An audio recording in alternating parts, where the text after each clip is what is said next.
So I'm gonna keep this short. This is just an introduction, and this is probably gonna be about a 2-hour series on how to not get your factory warranty voided.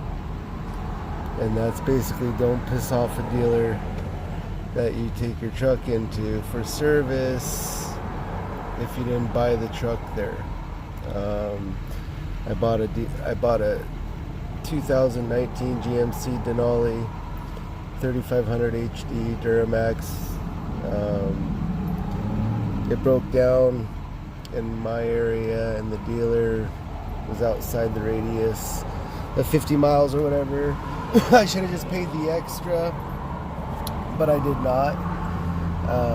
Took it to the closest dealer, and it got there in the evening, about 10 p.m.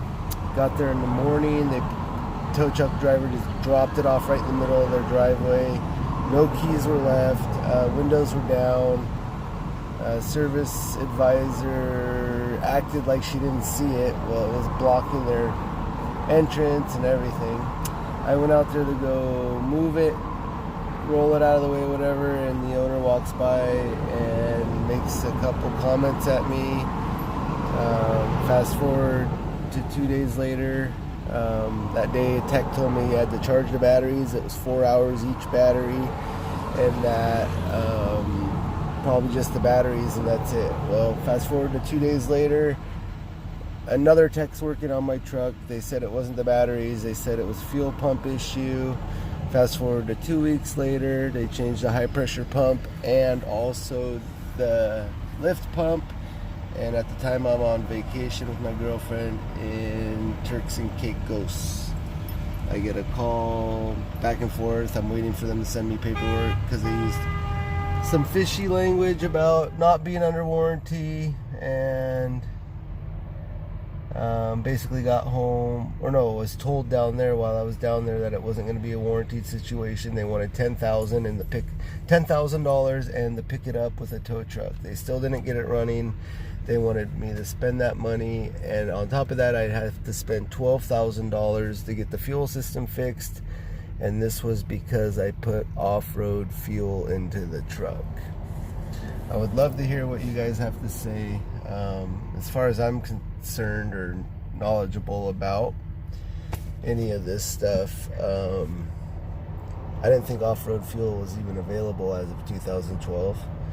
The mechanic named Adam is a liar. He told me that he visually inspected the fuel and it looked good. Well, one of the techs or dealership guys called the engineers down from General Motors. They came and looked at it and basically voided my warranty. They contradicted themselves many times, which we'll go over on some other videos. But I'm basically going to document all of everything that's happened. I'll upload invoice paperwork, I'll upload video, phone calls I recorded, video, audio, phone calls with General Motors customer care. Talked to them for 3 months, and basically they put you through to a tier 2 level service advisor, basically giving you the idea like you're getting special treatment. To the end of the conversation, they basically blow you off and tell you there's nothing they can do, and that's it. Don't bother getting upset asking for a supervisor, because they're going to tell you the same thing. They just basically killed 2 months to 3 months of time. Well, I guess I was sort of stupid to let that even happen, but I had faith in General Motors.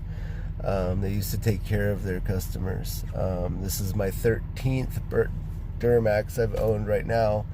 The truck that I had with the fuel issue. So they voided my powertrain warranty.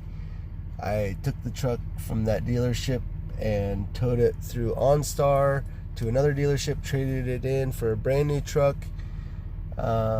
Paid them almost $10,000. 3 days later, went to get some stuff out of that truck from the dealership. They cornered me, tried to stop me from leaving, saying they wanted their truck back. I told them to buzz off, and I left. They called the police department on me. They said it was a civil matter and told the dealer to forget it. They couldn't do nothing. Well, currently I'm being sued by this dealership for another $10,000 and they wouldn't give me the title for the truck. I paid it off in full, gave them the title to the truck I traded in. I tried to get a title, they wouldn't give it to me. Somehow they got the DMV to not even issue a fine against them, which should have been done. But I'm really curious what you guys all have to say. Everybody's worried about chipping their truck or lifting their truck. Well, imagine if you didn't do anything to your truck and you just put regular fuel in it, and they come to you and say there was red dye off-road fuel in your vehicle, and that red dye off-road fuel has 1,200 parts per million or 500 parts per million of sulfur, and that would ruin your complete system. And then they go about changing a few parts, major parts, and they still can't get it started. What would you say? And then to find out that that kind of fuel isn't even available, and they didn't even research their own lie. So I would like your guys' help on this situation. We got to put a stop to this dealership abuse and abuse by General Motors. Like I said, I'd really love to hear what you guys have to say about this. I hope the headline topic gets your attention. I don't really feel like being on this first video. I'm going to think it through, because I do have a legal situation going on right now. I used to love my DURAMAX trucks. This one's brand new. It's got 7,500 miles and 3 months of driving it, and I hate it. I effing hate it. They really ruined the new car buying experience. If I could, I would take this thing and throw it away. It's a beautiful truck. It's just sad that they really, I don't know, they don't give a shit. So I hope, like I said, love to get some input, and let's get this going on. Thank you.